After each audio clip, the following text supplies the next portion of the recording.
अस्सलामुअलैकुम। फ्रेंकी तो आपने बहुत खाई होगी, लेकिन कटलेस वाली ये यूनिक तरीके की फ्रेंकी आपने खाई है या नहीं?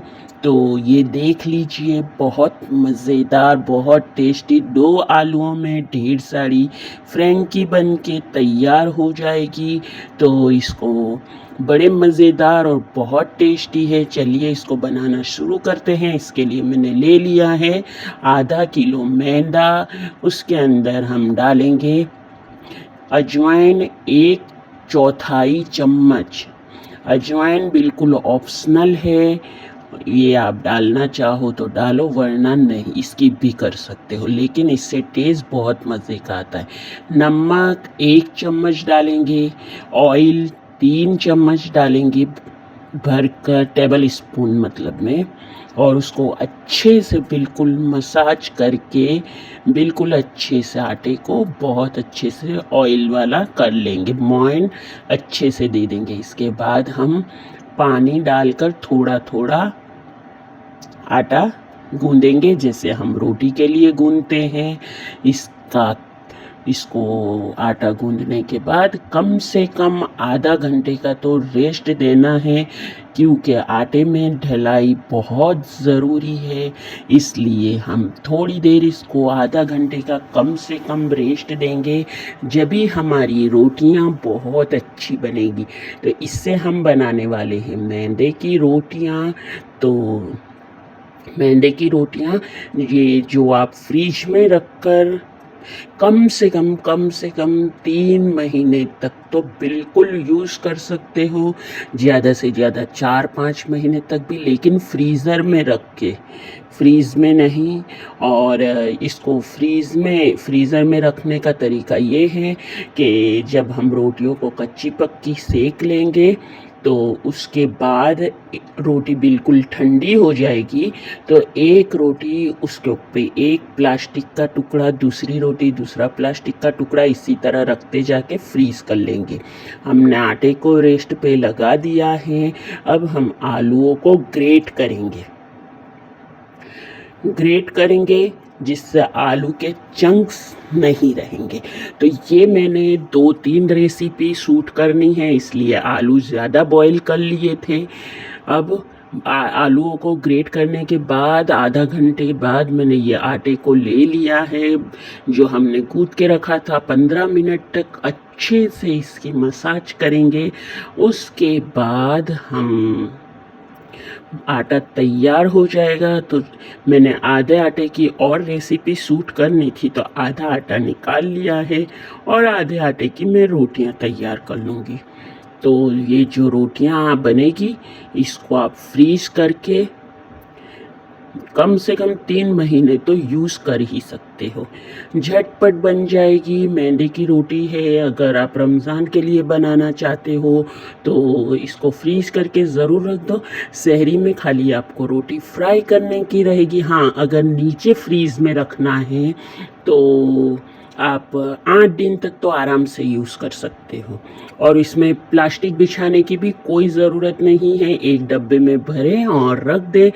ये देखें मैं बना रही हूँ, बहुत ज़्यादा पतली भी नहीं, बहुत ज़्यादा मोटी भी नहीं, लेकिन मीडियम थिक रोटी, जैसे हम घर में गेहूं के आटे की रोटी खाते हैं वैसे ही, लेकिन बहुत ज़्यादा मोटी ना बनाइएगा, पतली ही रखिए। हमारे घर में तो वैसे भी पतली रोटी खाई जाती है, तो थोड़ी पतली रखें। देखें मैंने बहुत ज़्यादा इसको सेका भी नहीं है, कच्ची पक्की सेक के निकालें और सहरी में उठे और फ्राई करें, चाय के साथ एंजॉय करें।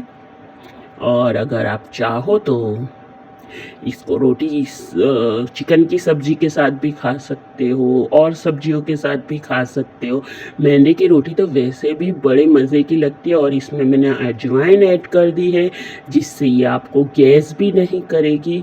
अजमा हमारा हाजमा भी तेज करता है, बेहतर करता है, तो इसलिए आप अजमा ज़रूर डालिएगा, तो आपको गैस भी नहीं करेगी मैदे की रोटी और बहुत अच्छी लगेगी। हाँ, अगर आप मैदे आटे की रोटी नहीं बनाना चाहते तो ये रेसिपी गेहूं के आटे की रोटी में जो नॉर्मल हमारे घर में रोटियां बच जाती है उस रोटी से भी ये रेसिपी आप बना सकते हो। मैंने सारी रोटियां बना ली है। अब मैंने किचन साफ़ कर लिया है। देखिए कितनी सॉफ्ट और कितनी मज़े की रोटियां बनी हैं। इसको बिल्कुल ठंडी होने के बाद फ्रीज़ करिएगा। अगर कोई रेसिपी में मुझे मौका मिला तो मैं आपको इसी में फ्रीज़ करने का तरीका भी बता देती हूँ। तो देख लीजिए, ये मैंने एक रोटी, एक प्लास्टिक, एक रोटी, इसी तरीके से हम इसको फ्रीज़ करेंगे ठंडा होने के बाद। और डब्बे में ज़रूर रखिएगा, या डब्बे में नहीं रखेंगे प्लास्टिक की थैली में रखेंगे तो बिल्कुल फ्लैट सरफेस पे डब्बे वगैरह के ऊपर रखिएगा। रोटी वलनी नहीं चाहिए, बीच में से बैंड होगी रोटी तो आपकी रोटी ख़राब भी हो सकती है।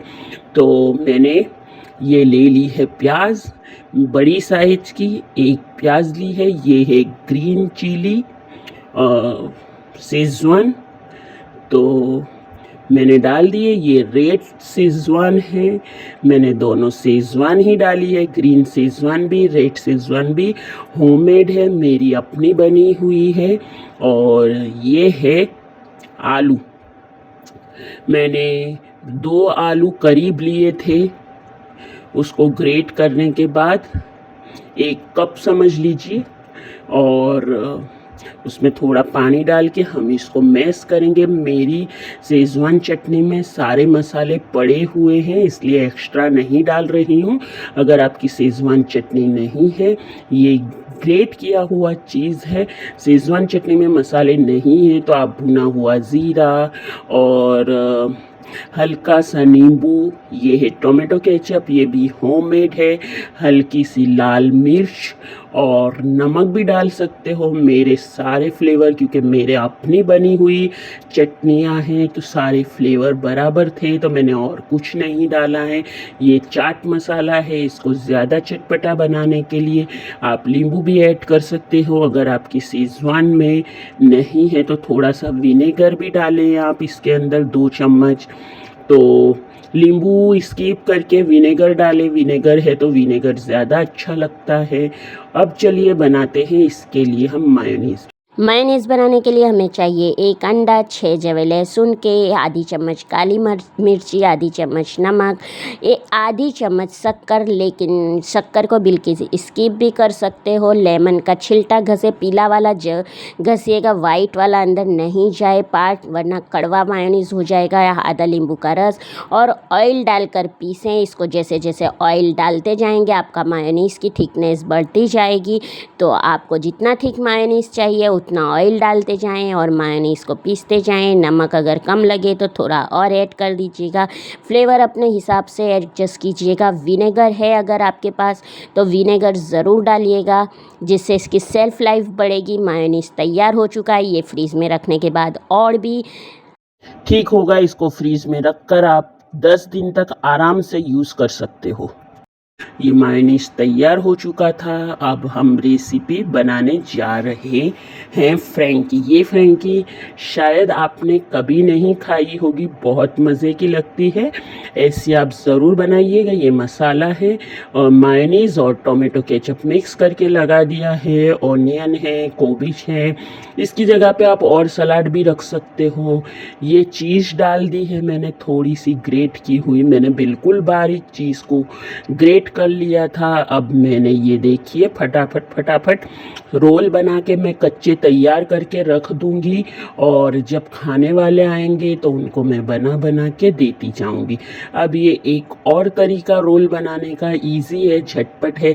2 रोटियों का मायोनीज़ और टोमेटो केचप एक ही रोटी में लगा दे और उसको दोनों को एक साथ लगा कर दे, फैला दें तो दोनों में एक साथ लग जाएगा। ये रोटियां मैं अभी 3 फ्राई करके आपको बता रही हूँ, फिर और मैं बाद में जब खाना होगा तभी हम फ्राई करेंगे। हल्का सा ऑयल लगता है, बहुत ज़्यादा ऑयल भी नहीं लगता। तो ये रेसिपी खाने के लिए, ब्रेकफास्ट के लिए, लंच बॉक्स के लिए बेस्ट है, बड़े मज़े की है। आप ज़रूर बनाइएगा। आप इफ्तार पार्टी में भी ये रेसिपी बना सकते हो, बहुत मज़े की है।